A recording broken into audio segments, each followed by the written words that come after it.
안녕하세요.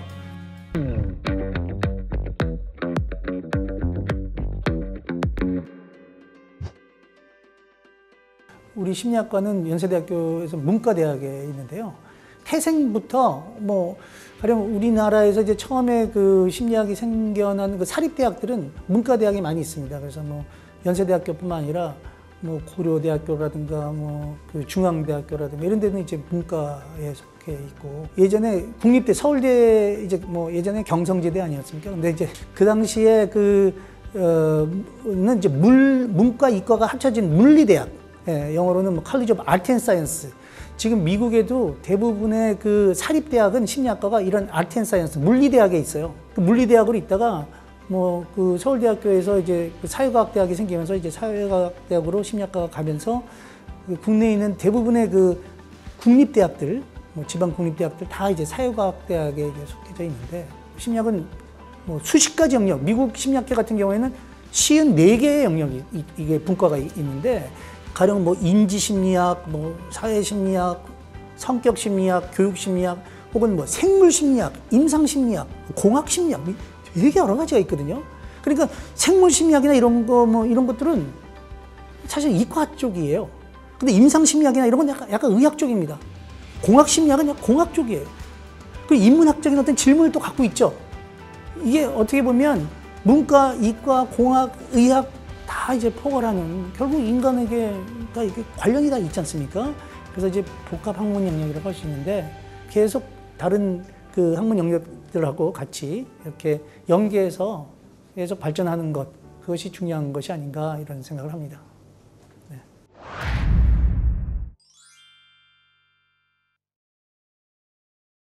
한 세대 안에서 변화할 수 있는 능력은 무엇일까요? 우리는 지금 내 세대 안에서 진화할 수가 없죠. 네. 한 세대 안에서 변화할 수 있는 능력은 바로 우리의 학습 능력입니다. 또한 인류는 여러 다양한 생존 환경에 놓이면서 다양한 문화를 발전시켰습니다. 오늘날 동서양의 문화가 마음이 다른 것도 각 환경이 다르고 그 환경에서 생존하기 위해서 중요하게 지켜온 규범과 가치가 다르기 때문이라고 할 수 있습니다.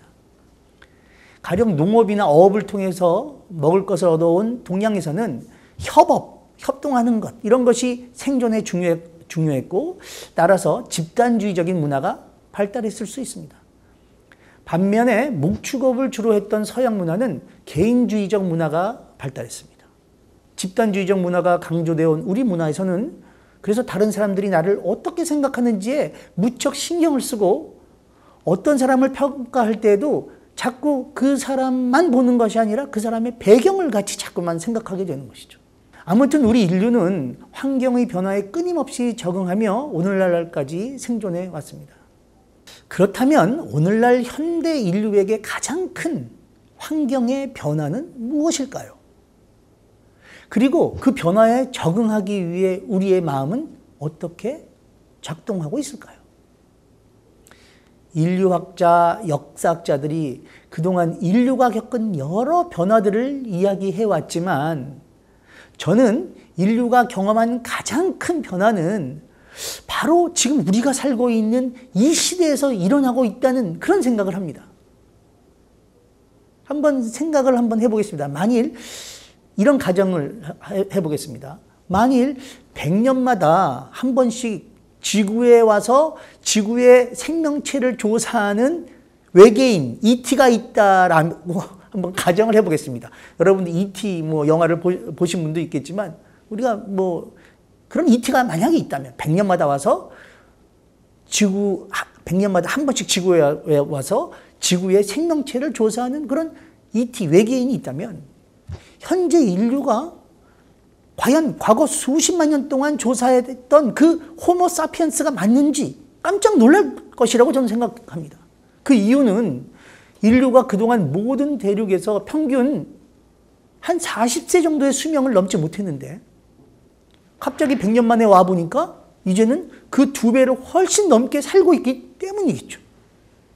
어떻게 100년도 채 되지 않은 기간에 인류에게 이렇게 엄청난 변화가 생긴 걸까요?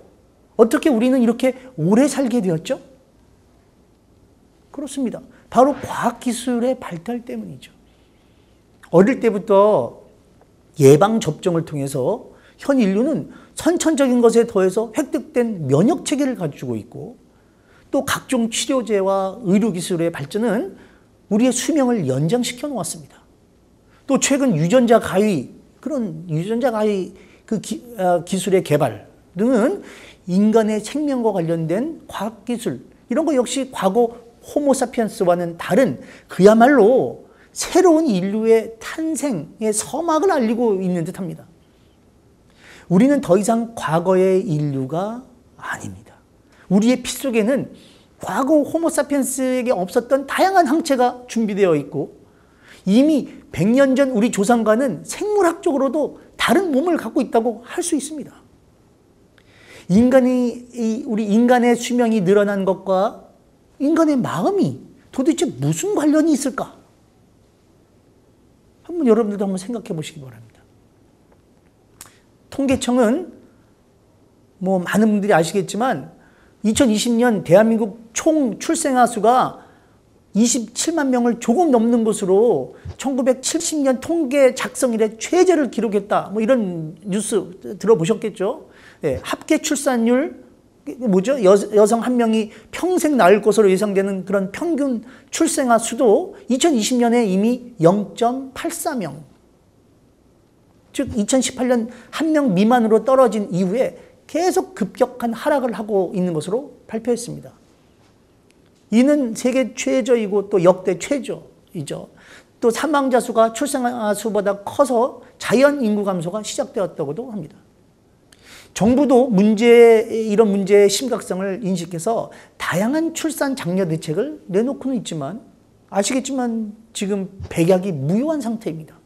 2021년과 2022년 통계치 역시 계속 하락 추세로 계속 역대 최저치를 경신하고 있고 저출산 문제 해결을 위해서 그동안 쏟아부은 그런 예산 어마어마하고 또 현재를 비웃고 있는 듯 이렇게 보입니다.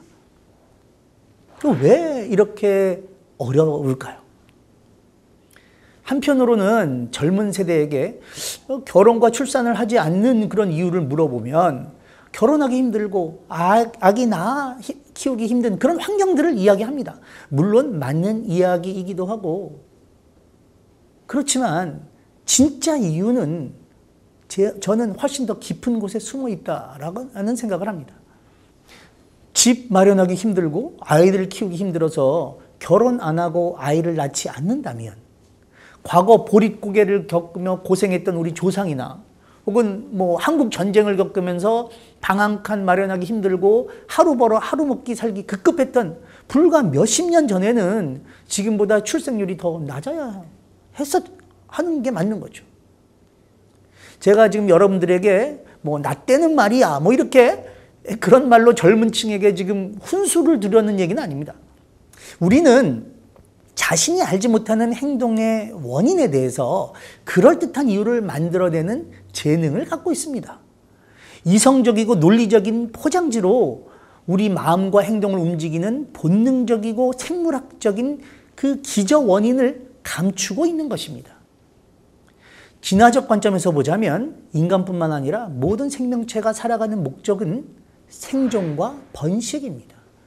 다시 말해서 생존하기 위해 사는 것이고 내 자식, 내 유전자와 비슷한 종족, 즉 인류가 계속해서 생존할 수 있게 만드는 것이 바로 우리의 삶의 목적인 것이죠. 인류는 개인 수준부터 집단 수준, 사회, 국가 혹은 전체 인류라는 다양한 수준에서 각 수준의 생존과 번식이라는 그런 최종 목적에 무엇이 부합되고 무엇이 이를 위협하는지 그것에 대해서 매우 민감하도록 우리는 진화되었습니다.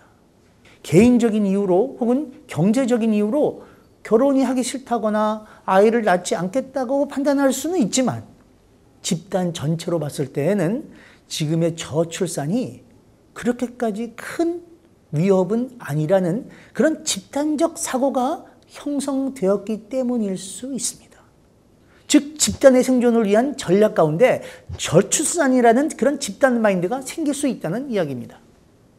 제가 쥐 얘기를 해서 좀 죄송하긴 한데 쥐의 경우에는 넓은 공간에서 먹이가 풍부할 때에는 번식을 왕성하게 하지만 아주 제한된 공간에서 한정된 자원의 그 개체 수가 아주 많아지게 되면 동성 성행동을 보이는 쥐들의 비율이 증가하고 이를 통해서 번식이 조절되는 그런 현상이 나타납니다.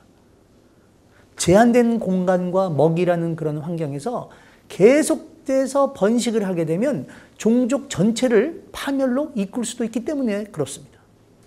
그렇다고 쥐들은 동성애에 대한 어떤 별도의 문화적 포장을 사용하지도 않고 또 사용할 필요도 없죠. 집단 안에서 동성애적인 유전 형질을 많이 가진 개체가 상황에 따라 집단의 생존을 위해서 그게 쉽게 발현되는 것뿐입니다. 과거에 영아 사망률도 높고 또 농사 일손이 많을수록 좋았던 시절에는 종족의 번식을 위해서 자식을 낳는 것이 선이 되고 또 그렇지 못한 것은 악이었죠. 자식을 낳을 수 없는 동성애 역시 큰 죄악으로 인류는 계속 여겨왔습니다. 하지만 인구 포화 상태인 오늘날에는 이 동성애를 법으로 인정하는 나라도 있다는 것을 여러분들 알고 계시죠. 끊임없이 변화하는 환경에 적응하기 위해서 종의 생존을 위한 그런 기준도 변할 수 있으며 제도나 또 문화와 같은 우리의 포장지도 서서히 바뀌고 있음을 보여주는 예가 됩니다. 문제는 이러한 의식적 사고나 관념 또 문화의 포장지가 천천히 바뀌기 때문에 이런 급격한 환경의 변화에 제대로 대처하지 못하거나 혹은 소수의 인권에 고통을 줄 수 있다는 점이 문제점으로 지적될 수 있습니다. 결국 우리 인류의 수명 연장과 더불어서 우리가 직면한 다양한 환경의 변화가 우리의 출생률 하락뿐 아니라 우리 마음과 행동에 어떤 방식으로 영향을 주는지를 이해하고 대처하는 것이 필요한 것입니다. 가령 지구온난화라든가 자원의 고갈과 분배, 또 세계화, 또 소셜미디어와 인공지능 발전, 또 노동구조와 가정구조의 어떤 변화, 또 유전자 가위를 비롯한 그런 생명윤리와 관련된 그런 다양한 문제들 같은 이렇게 우리를 둘러싼 환경 변화가 어떤 방식으로 우리 마음과 행동에 영향을 주고 우리는 이에 어떻게 대응해야 하는지 이런 것들을 우리가 선제적으로 미리미리 생각해 볼 필요가 있다는 것입니다. 환경은 급격하게 바뀌는데 그것을 반영한 발상의 전환이나 혹은 제도, 문화의 변화가 그 뒤를 제대로 따라가지 못하면 그 집단은 도태될 것이기 때문입니다.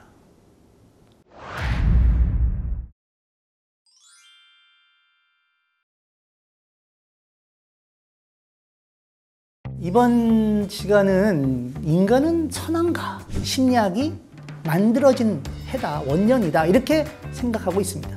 공경에 빠진 이 사람을 도와주는지 이런 것을 알아보려고 했습니다. 이 두 집단 간에 아무런 차이도 없는 것으로 나타났습니다. 서둘러 이동하도록 한 사람들은 단지 10%만이 도움을 주었습니다.